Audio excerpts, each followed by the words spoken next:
হরে কৃষ্ণ।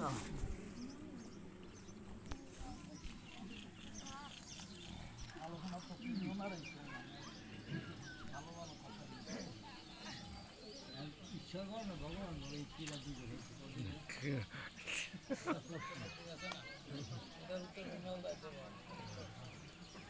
ঈশ্বর পরম কৃষ্ণ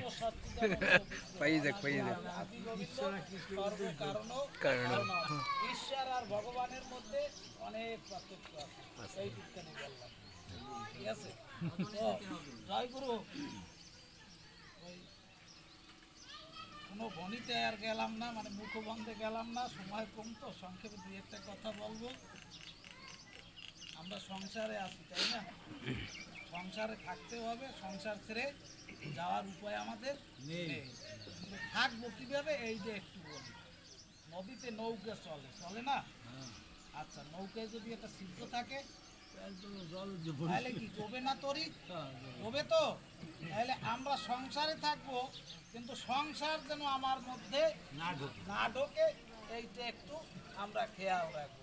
অর্থাৎ খালি বাসনা কামনা চাওয়া পাওয়া, নাই নাই চাই চাই খাই খাই, এই যে একটু আমরা কমাই। বোঝা গেল? আচ্ছা, আর একটা কথা হইলো, আগের দিনে সিরিয়া না? আচ্ছা, তাহলে এখন যারা সিরিয়ার ব্যবসা করে, দেখা গেল কি একজনে ওই খোলায় দিয়ে তো ধান ভাজে নাকি, ভাজা লাগে না? আচ্ছা, ভাজ গিয়া আর একজনে কি করে ঢেকিতে পার দেয়, আর ওই ধান ভাজা হইলে লোডে দেয়। এখন ওই যে ভাজে সে লোডে ওই কি করে, নাড়া লাগে না? নাড়ে। আচ্ছা, এরপরে দেখা গেল ওদিকে চুলায় আর খোলা দেওয়া আছে না, ওটাও তো ভাজা লাগে। আচ্ছা, ওই লোডেরটাও নাড়তে আছে, আর ওই যে খোলারটাও তো নাড়তে হয়। আচ্ছা, এমন সময় আসছে মনে করেন বাচ্চা একটা, নিজের শিশু বাচ্চা, হ্যাঁ, দুগ্ধপোষ্য, ও কান্না শুরু করছে, ওরও দুধ দিতে আছে, এই কাজ তিনটে না? আচ্ছা, এরপর আসছে একজন খরিদ্দার, যে আমার 1 কেজি চিড়া দাও, এটাও মাপিয়ে দিতে আসছে। কয়টা কাজ হয়েছে? 4টে কাজ। হ্যাঁ, টাকাও তো হিসাব করে রাখতে হবে, এটাও তো একটা কাজ। তাহলে এই সব কাজ কিন্তু সর্বোপরি খেয়াল কোনটার দিক? অর্থাৎ হাতে যেন ঢেকির ফোঁটা না পড়ে। তাহলে আমরা সংসারের সব কাজ করবো, সর্বোপরি আমাদের খেয়াল যেন সেই ভগবানের প্রতি বা ঈশ্বরের প্রতি থাকে। সব কাজ করবো, কোনো আপত্তি নাই, কিন্তু মনটা যেন আমার সেই ভগবানে একটু থাকে। বোঝা গেল? এখানে একটা কুকুর আসছিল, বিমল দাই বলছে সংক্ষেপে কথা বলা, কারণ আমি শুরু করলাম একটা রোগ আসছে তো। এখানে একটা কুকুর আসছিল না, আমি কিন্তু এই কুকুরটা আমার কথা না, এটা কার কথা? এটা হলো পূর্ব আশ্রমে, নাম ছিল অমর সন্তোষ অনুপম। যখন হোসেন সাহেব কি মন্ত্রিত্ব নিলেন, তখন ওই যে অমরের নাম হলো ঠাকুর মল্লিক, আর সন্তোষের নাম হলো দবির খ্যাস। বোঝা গেল? এই দবির খ্যাস একদিন কি করলো, এই কথা বলতে গেলে অনেক আসে, মানে সুবুদ্ধিরা বলার সময় নাই। এখন দেখেন, এই হোসেন শাহ জমিদার সুবুদ্ধি রায়ের কর্মচারী ছিল একটা পুকুর খননের জন্য পাঠাইছে, ওইখানে কিছু চুরি করছে। এই চুরির দায়ে সুবুদ্ধি রায় কিন্তু চাবুক দিয়ে আঘাত করছিল, সেই দাগগুলা রয়ে গেছে। একদিন স্বামী স্ত্রী বিছানায় ঘুমাইছে, ওই খালি গায়ে ওই দাগ যেই দেখছে, স্ত্রী বলছে এই দাগ কেন হয়েছে, এইটা আমাকে বলতে হবে। বলছে না, এটা বলা যাবে না। বলছে ওইটা না বলে তোমার সাথে আমি সংসার করব। বিষয়টা কি জানেন? ওই যে ব্রিটিশ ঠকিয়ে ভারত হয়েছে স্বাধীন, কি হয়েছে না? স্ত্রীর কাছে আজও স্বামী রয়েছে পরাধীন। ওই যে গেলে আমরা সব মেকুর হয়ে যাবো। তাহলে আজকে ওই যে হোসেন শাহ তার স্ত্রীর কাছে কি বিড়াল হয়ে গেছে, সত্য কথা বলতে বাধ্য হয়েছে যে আমি ওই যে কার সুবুদ্ধি রায়ের কর্মচারী থাকাকালীন পুকুর খননের কাজে টাকা আত্মসাৎ করছি, এর শাস্তিতে আমাকে চপেট আঘাত করছে, চাবুক দিয়ে আঘাত করছে, সেই দেখ। ও তাহলে সে এখন কিন্তু রাজা নাই, এখন রাজা বাদশাহ হোসেন শাহ। এইবার বলছে তুমি আজকে রাজা, তুমি যদি একে মৃত্যুদণ্ড না দাও তাইলেও আমি সংসার করব। বলছে না, এটা তো অন্যায়। আমার মানে কি বলে, কৃতকর্মের প্রায়শ্চিত্ত স্বরূপ এটা হয়েছে, কাজে তাকে তো আমি প্রাণদণ্ড দিতে পারি না। বলছে প্রাণদণ্ড যদি না দাও তাহলে একটা কাজ করতে হবে, কি তার জাত নষ্ট করতে হবে। কি করে? করোয়ার পানি পান করানো, করোয়া পর্যন্ত লেট্রিনের বদনার জল এই পান করাইতে হবে। এখন এই যে যখন ওই যে বলছি না দবির খ্যাস স্বাক্ষর মল্লিকেরা দুই ভাই মন্ত্রী, ঠিক আছে, হোসেন স্যার, এইটা যখন দবির খ্যাস শুনলো, চিন্তা করলো স্বজাতি তো তার উপকারটা অন্তত করে খবরটা পৌঁছায়।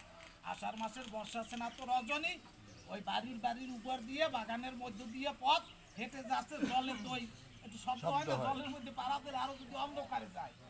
এখন ওই এক ঘরের রমণী স্বামীরে বলতেছে, এই শোনো, ওই কি জন্য যাইতে আছে, শব্দ হইতে আছে, কুকুর টুকুর নাকি? হ্যাঁ, কুকুরের কাজ আছে কিছু, ওই রাত্রে কুকুর যাইবে, কুকুর তো প্রভু ভক্ত, ও তো বারান্দায় থাকবে শুইয়া। ও না, একটা সিরিয়াল হইতে পারে, হয়তো একটা সিরিয়াল যেতে পারে।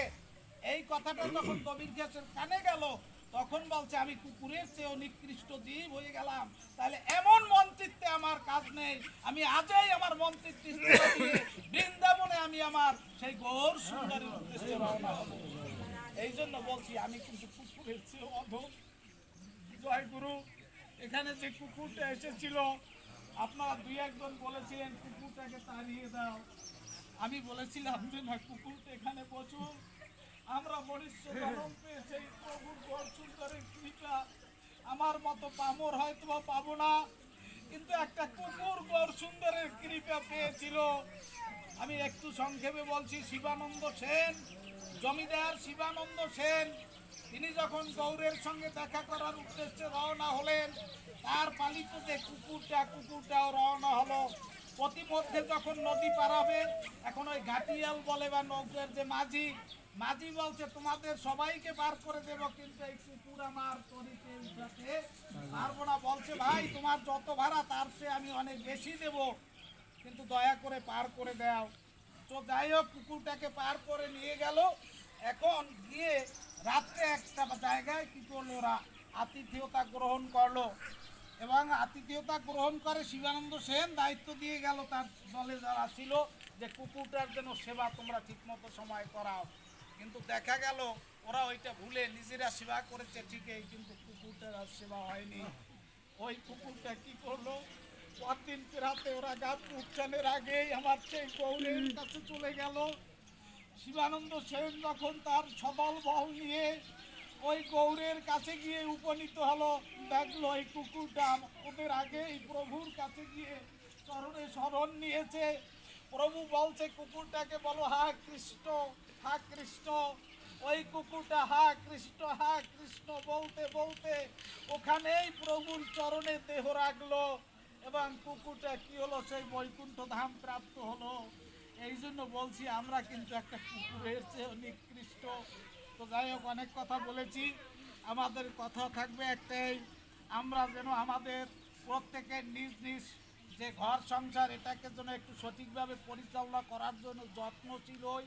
আমাদের যে ইয়ং জেনারেশন আছে তাদের প্রতি যেন একটু সজাগ দৃষ্টি রাখি, তাদেরকে একটু ধর্মের যে অনুভূতি, ধর্মের ছোঁয়া, এই ধর্মের পতাকার তলে যেন তাদেরকে আমরা একটু আগলে রাখার চেষ্টা করি। কেননা ছোটবেলা থেকে যদি ওদেরকে যা শিখানো হবে ওরা তাই কিন্তু শিখবে। এখন যে একটা উদ্যোগ আমি ভালো মনে করি, মন্দির ভিত্তিক যে শিশু শিক্ষা কেন্দ্রগুলো আছে, চমৎকার উদ্যোগ। সেখানে আমাদের ধর্মীয় অনেক বিষয়, মানে গীতা পাঠ সহ ধর্মীয় অনেক কিছু শেখানো হয়। এটা আসলেই একটা মহৎ উদ্যোগ। তো যাই হোক, আমি অনেক কথা বলেছি। আমরা যারা মানে কি হয়ে গেছি এখন ওল্ড জেনারেশন, আমাদের কথা বলে লাভ নেই। আমাদের যারা ইয়ং জেনারেশন আছে ওদেরকে যেন আমরা আমাদের সেই ধর্মের পথে, সুপথে যেন পরিচালিত করতে পারি, এবং সবাইকে যেন একটু ধর্মীয় শিক্ষার মাধ্যমে সুশিক্ষায় শিক্ষিত করতে পারি, এই অনুরোধ রেখে আমি আমার আলোচনা শেষ করছি। জয় জয় রাধা কৃষ্ণ।